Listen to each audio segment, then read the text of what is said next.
question, please put your name in the chat and wait for me to call on you. If you're not asking a question, we'd ask you to keep your mic muted. We will get started today with David Murray. Coach, what is your routine for bringing a team down after a first win, particularly a win of this magnitude? The biggest thing is really just constant emphasis, and it starts in the weight room on Sunday.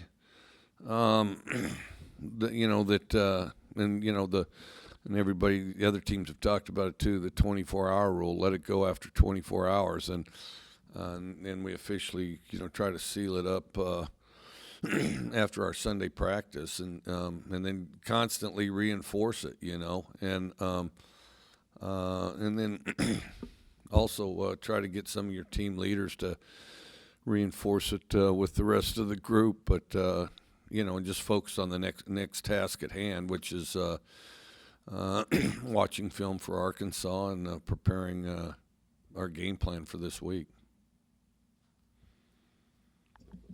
Next, we'll go to Ben Portnoy. Mike, what's Will Rogers' status, and I guess where's he kind of stand heading into this week?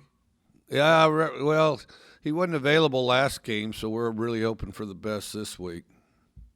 If he can't go, are you expecting to run Garrett at quarterback at all, or is he going to stick at receiver where he's at? Well, we'll see. Next, we'll go to Courtney Robb.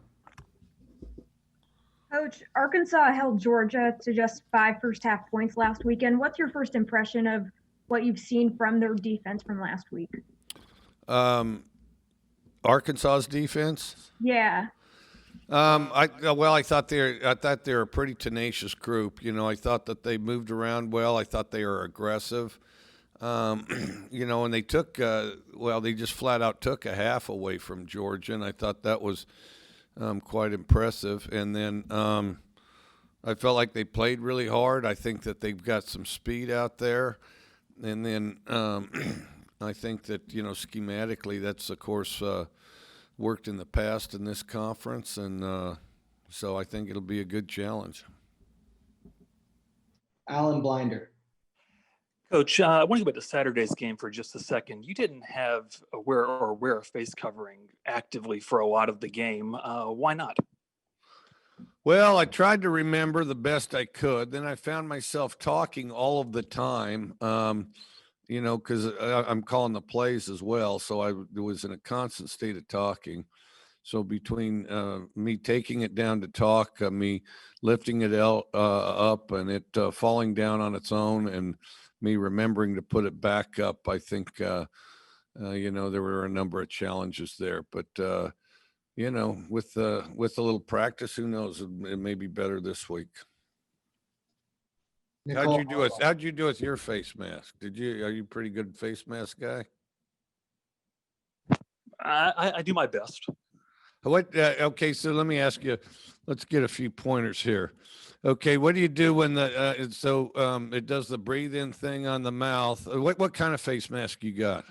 I got just one I bought off Amazon that, goes around my ears and that kind of thing. So the ears and then this, right? Yeah.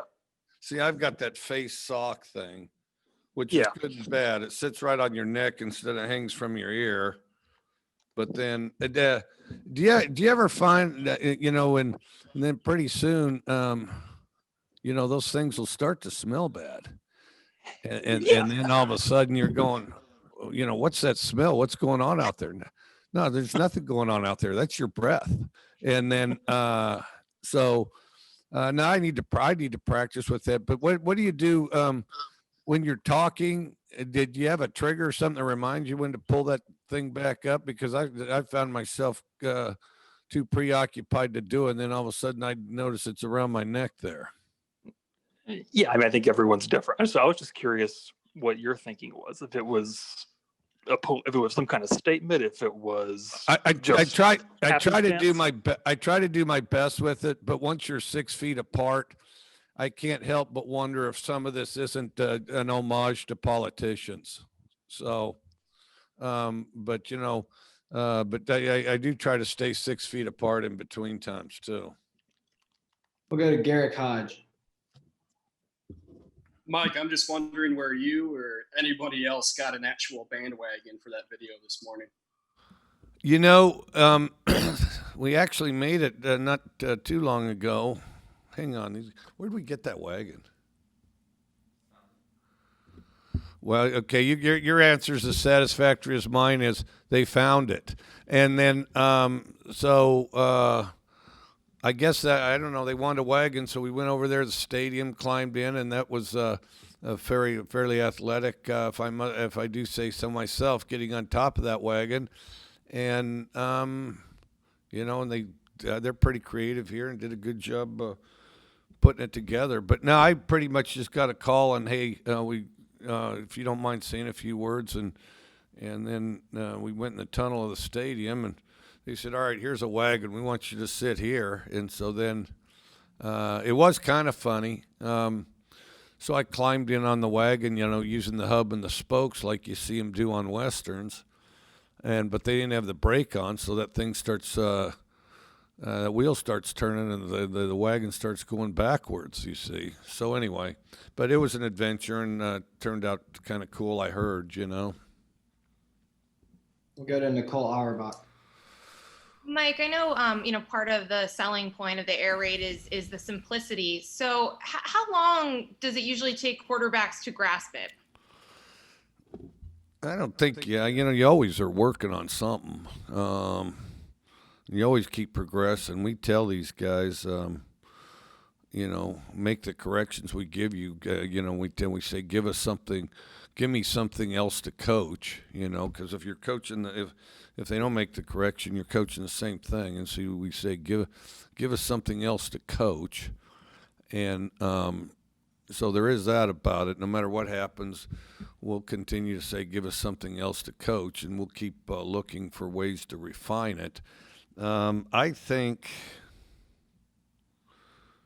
as far as knowing the plays, there's a combination: knowing the plays, knowing the scheme, and then the other is becoming familiar with your personnel, which we're still working on that. We're still battling that, becoming familiar enough with your personnel, who's going to be where, when, and what's the timing of all that. And that was tough for us because we had to kind of search for who could do what, and you know, because it was kind of being revealed to us as we went because we weren't here. And then, but I think as far as the plays themselves, a spring ball you can, maybe 12 practices, the basis, but that doesn't mean that, you know, it's like auto-wired as far as muscle memory. You go back, oh, okay, boom, I'm coming to the dig right now. It's you can thoroughly draw it up on the chalkboard and you know all the reads. And but you know you want to kind of get that so it's ingrained and rep to the point where you can do it over and over without thinking about it so much. For let's say 12 practices. Do you think that is a little bit of an advantage? I mean, it was such a weird off season for everyone, but the fact that, you know, you've been able to do this with transfer quarterbacks and, you know, what KJ was able to do on Saturday, was that an advantage that you were able to get the basics down? I think the experience helped. I think KJ's experience, the fact that he'd been a starter for a little over 2 years in major college, I think definitely helped. And I think it helped create some stability to our offense and our team. And then I think, you know, for good or for bad, I've had some experience in coming in and installing things, and which I definitely drew on. You know, I mean, I have to say I'm glad this isn't the first time I tried to do that, because with the shortened time frame, you know, we tried to expedite, you know, what we did and how we did to try to make it as clear as we possibly could. And then also I had some we had a number of coaches that I'd worked with in the past, so you know, we were pretty familiar with together how it was going to go and what we wanted to try to accomplish, or what we continue to try to want to accomplish. And so I think that helped. But you know, this is, you know, everything is exciting now. But you know, Arkansas is a tough football team, and they're a hungry football team. They looked really good against the University of Georgia, and under the best of circumstances, they're going to be very difficult to beat. And we just need to focus on that and all those things you're talking about: install, refine, get better, draw from experience, all the rest. We got to do that this week, and we need a full week of that. We need a week from start to finish in order to go out there and play Arkansas.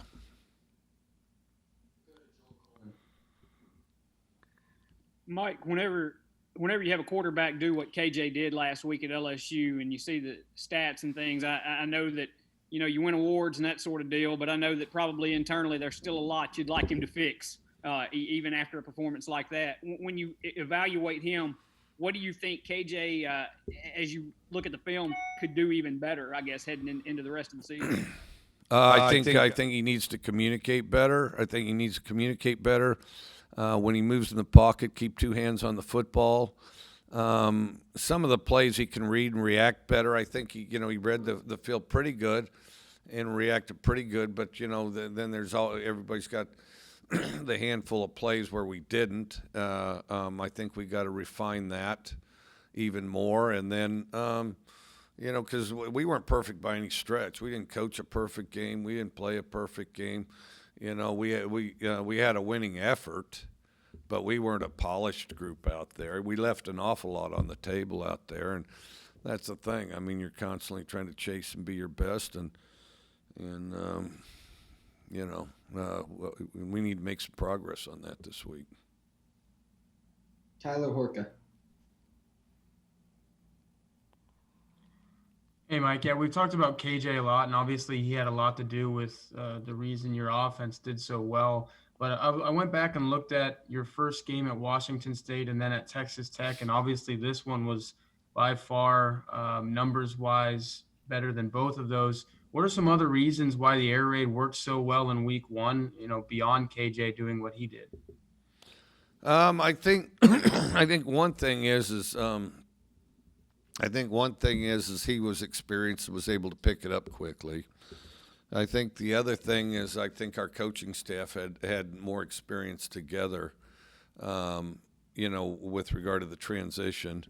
At Texas Tech, that was my first head coaching job. So, and there were some people that I knew, but, out of the blocks, first time being a head coach, that's a little bit like when you first get married. You can describe it to somebody, but that's not, that first year you'll learn quite a bit about yourself and your spouse and all the above, and so it's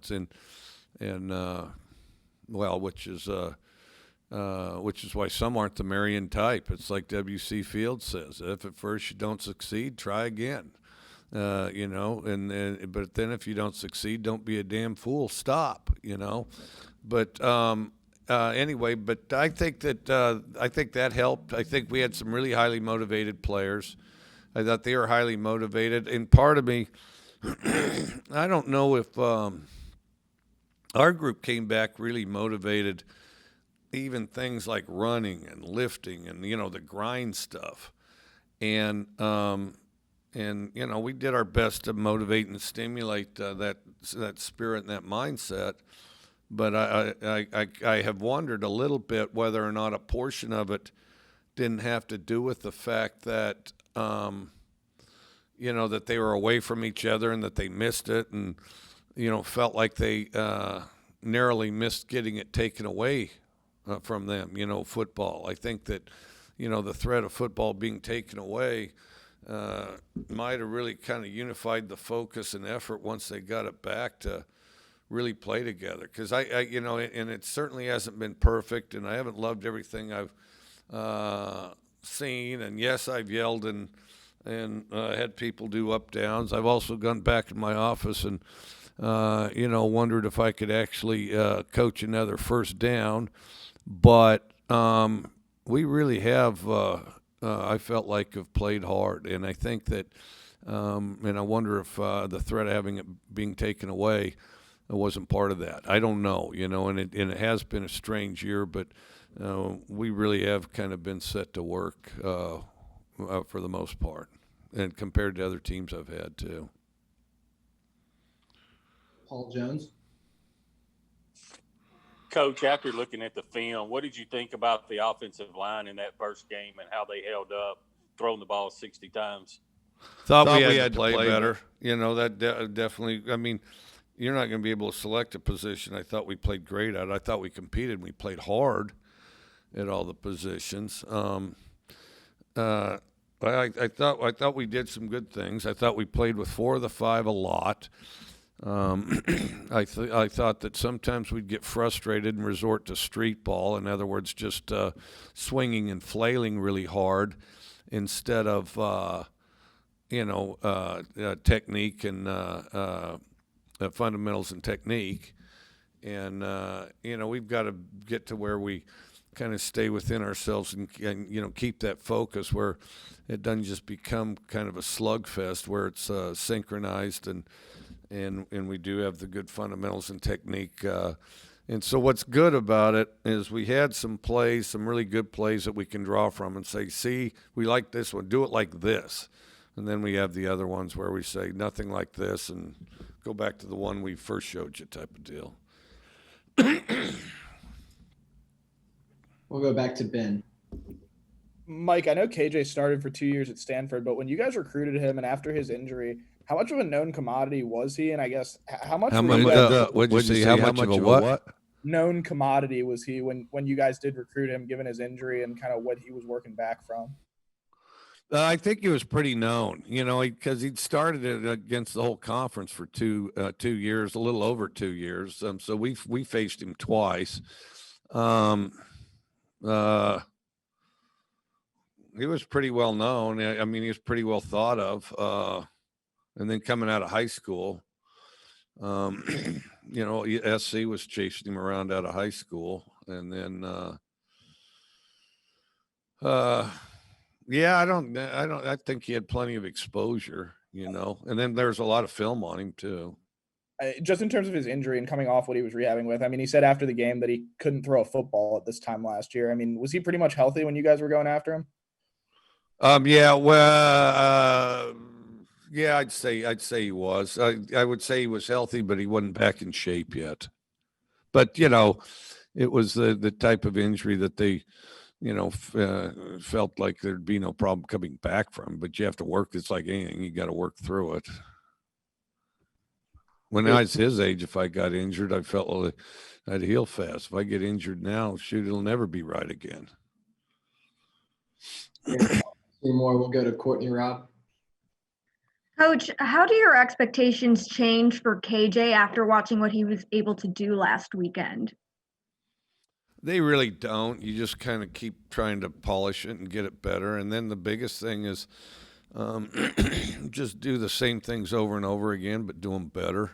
Is really, I wish I really had a better answer for you, but I'll be the first to tell you, our team and KJ all combined,